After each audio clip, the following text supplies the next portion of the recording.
Hello and welcome to the Ended Up in Vegas podcast. I'm Nikki. I'm Megan. Today we have a guest with us who is the owner of a company that you probably don't know of, but their product is used on a ton of materials on the Las Vegas Strip and all around the world. Lelia Friedlander, welcome to the podcast. Thank you so much for having me. Tell us how you ended up in Vegas. My husband and I decided we wanted to open up a business, and we lived in San Diego at the time. And we looked around, and somehow we ended up deciding that we were going to open up a window tinting company. Okay. And so we came here in 91, and that's how we ended up in Vegas. Thought for sure we were only going to be here about 5 years and go back, and no, that didn't happen.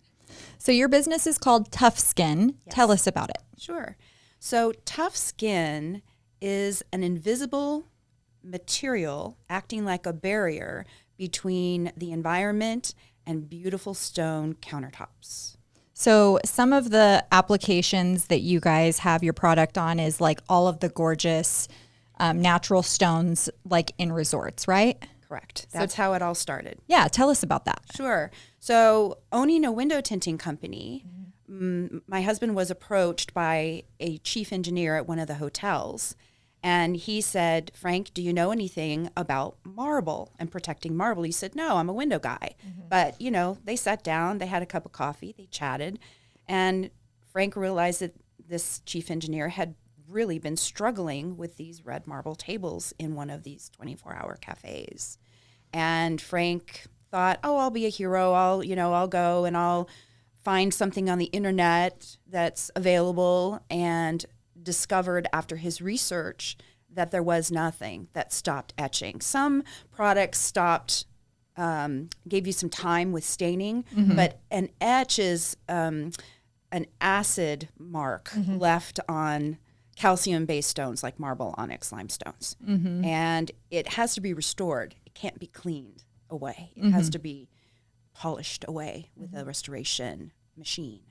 So Frank being Frank, took a product off of the shelf that we had in our business, our window tinting business, and put it on some marble, and we started testing.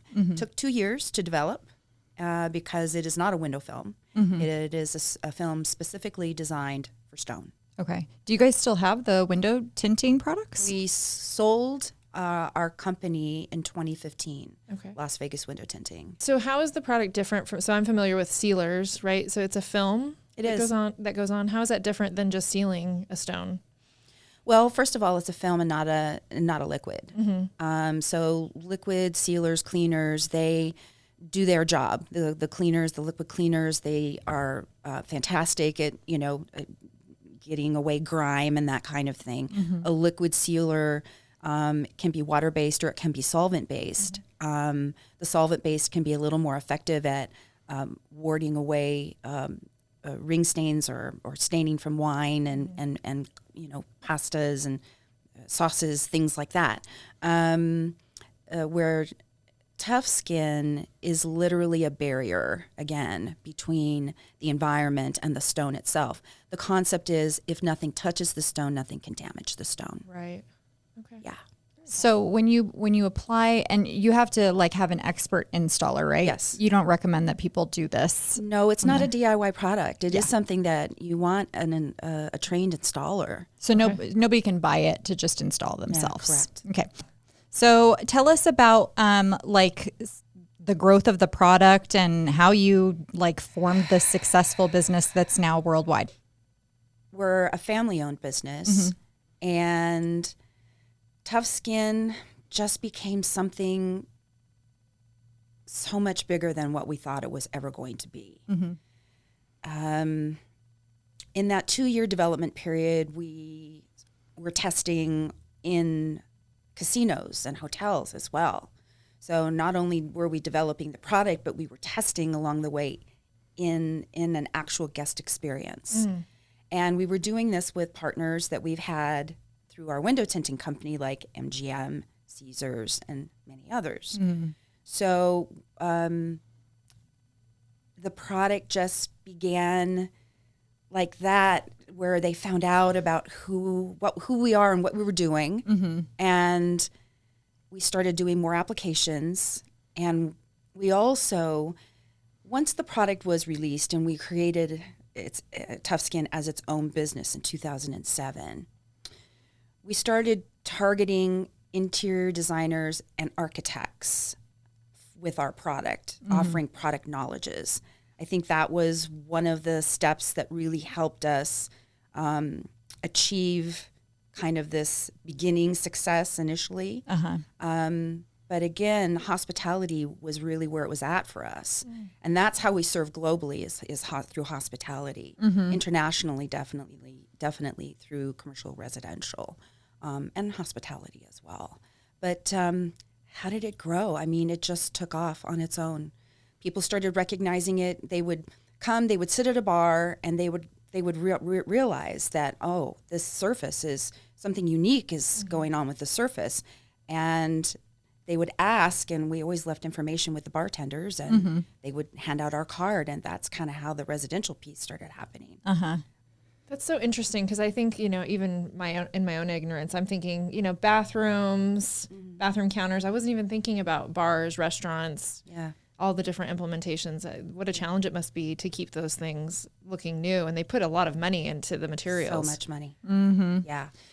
So when you started this was in 2007. So I understand there was probably a huge challenge in getting over the recession when we had resorts literally construction stopping. So very interesting.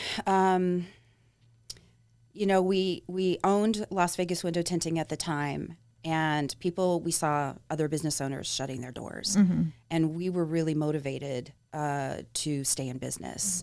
And I can't remember what year, but MGM had reached out to us regarding becoming a woman-owned business. We didn't do the woman-owned business thing until after the recession, that initial 2008, 2009, and then it ended somewhere around 2012, 2013. And we all know Vegas was hit extremely hard. Very. But we got one of our biggest contracts through MGM for the Bellagio spa towers. And that kept our doors open and kept our employees working. Yeah. So awesome. It was a beautiful thing. I really enjoyed that we were able to manage that horrible valley and stay alive. What's it been like as a woman in the space that you're in? It definitely leans towards, the construction side and so much education. Yeah, so much. There's so much to know for sure in the construction industry. I had come from the aesthetic world, and I was a fish out of water. So it was about 2013, 14 when we became certified WBENC, and I started networking, and that's really what saved me was the other women-owned business owners here in town that were networking, that were educating themselves, that were coming together as a group of badass business women. And it lifted me up, it buoyed me, and it gave me friends that I still have today, and a grounding in the community that I needed very, very much.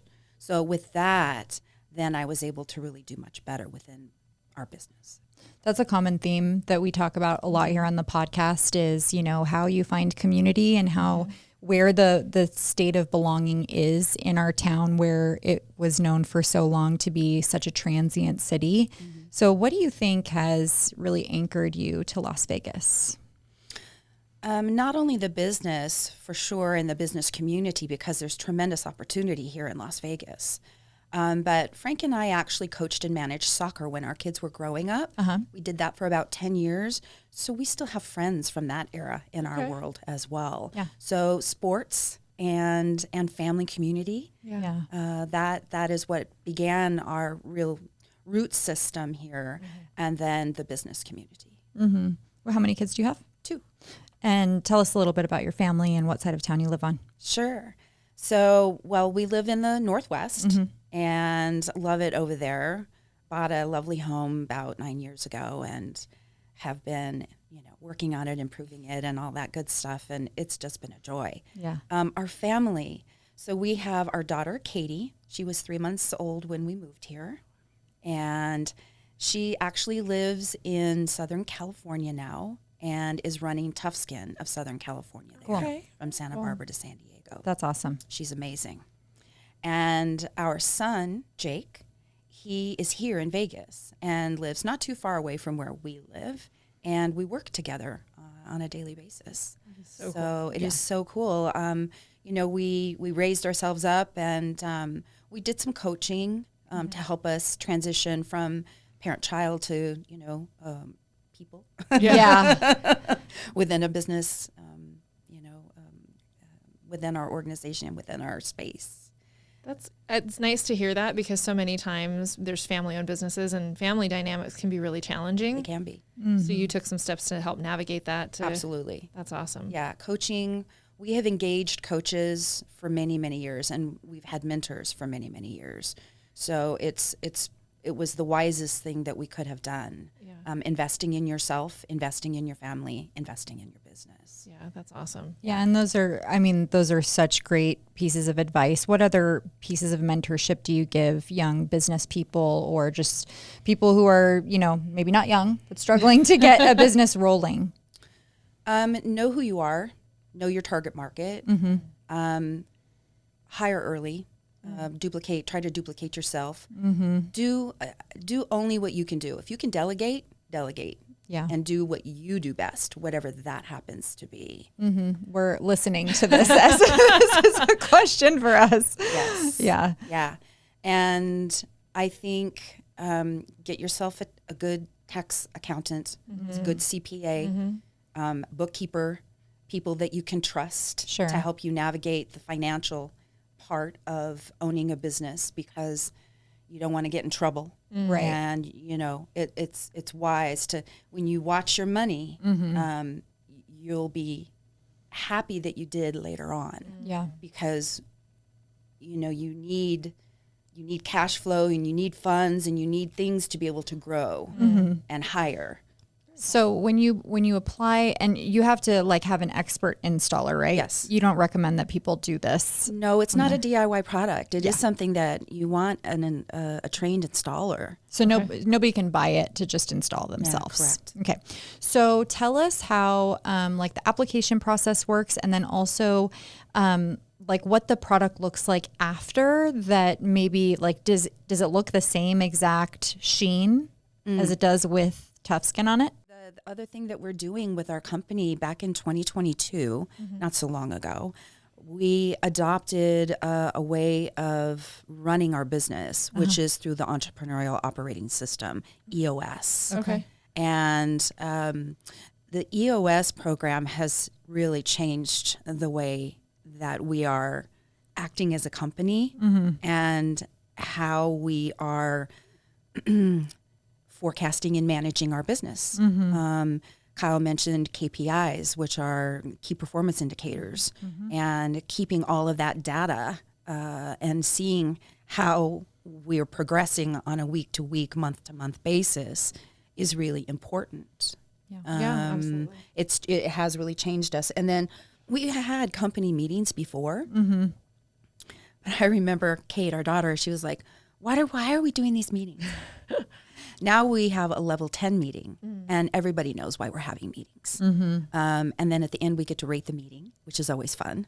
And sometimes it's, lower, and sometimes the number's lower, sometimes the number's higher. And sometimes it's based on how quickly we get through the meeting. Sometimes it's based on the content of the meeting. Yeah. And sometimes it's just, we just had a great flow. Yeah. And we solved some problems. I think anybody who's worked in an organization has felt like the dread of meetings that are not productive, or you go and you don't really get anything out of it, or you feel like you're wasting your time, or you're just going for the check the box. Right. We start with a personal and a professional best. Okay. For the week. Okay. Yeah. So that's really fun, because I actually end up looking at my calendar and going, what did I do the last week? Yeah. I know I did stuff, but what's a highlight? Yeah. Right?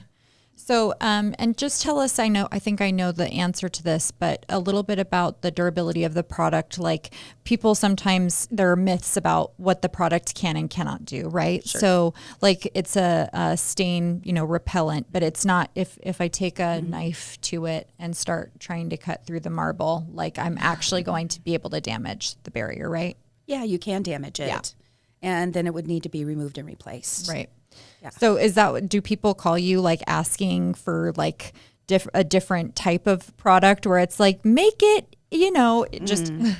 We like customer feedback, but we can also let the customer know that there are limits to what our product can do. Yeah. It stops the etching and staining, but if you're going to beat up your marble, then maybe you shouldn't have marble. Well, and that's been like the trend of like getting this, marble and really sealing it lightly and letting it patina. And I'm not of that crowd.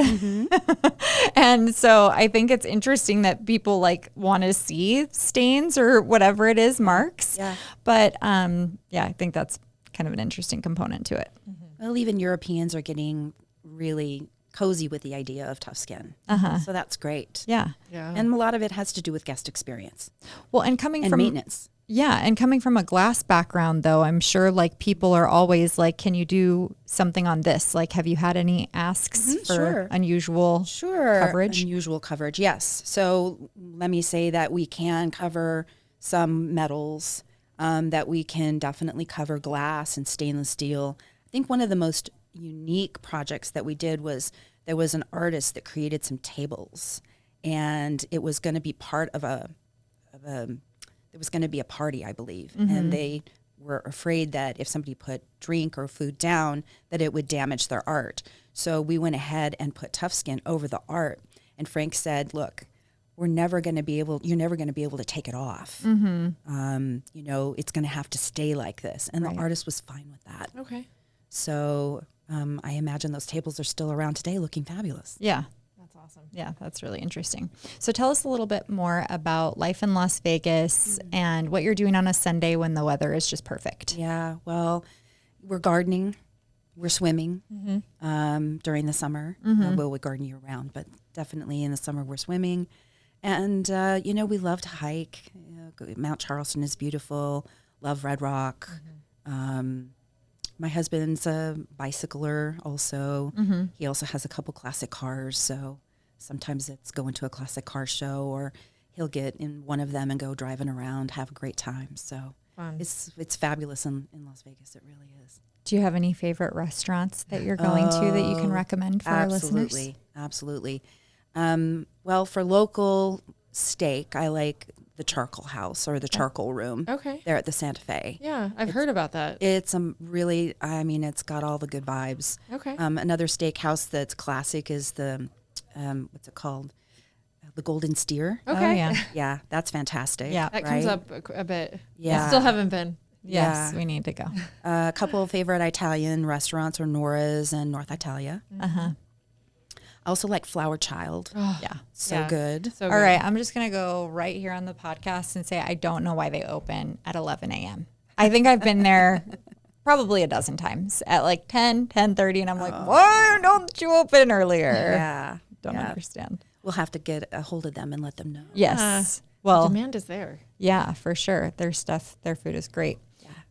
And just talk a little bit about like living in Las Vegas, what you've seen over the past few decades of change, and also we'll play a little game with you after Okay, you answer great. that. Love that. Change. Certainly there's been the growth in Las Vegas has been tremendous. And, I have a little bit of sadness about how we kind of erase some of our history by taking buildings down. But I also understand, the desire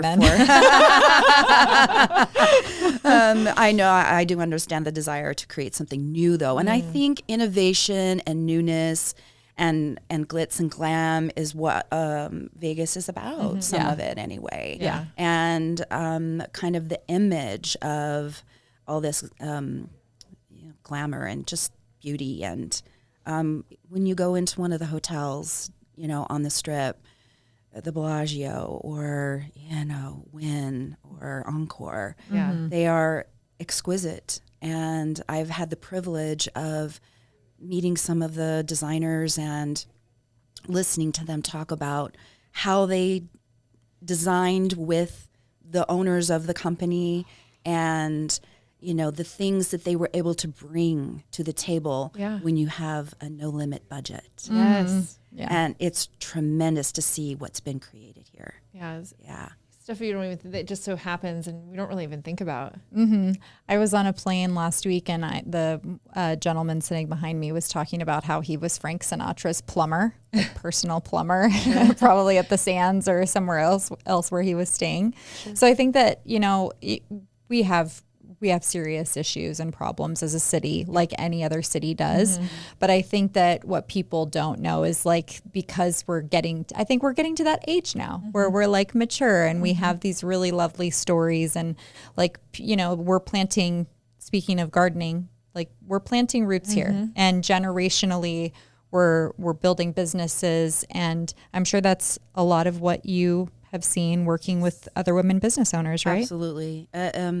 I can't remember all the statistics, but women are leading as far as opening new businesses in the last few years. Women are really leading, and it is tremendous to see. I love watching women grow and come into who they are through owning a business. It's fantastic, and have loved that part of the platform that TuffSkin has provided me.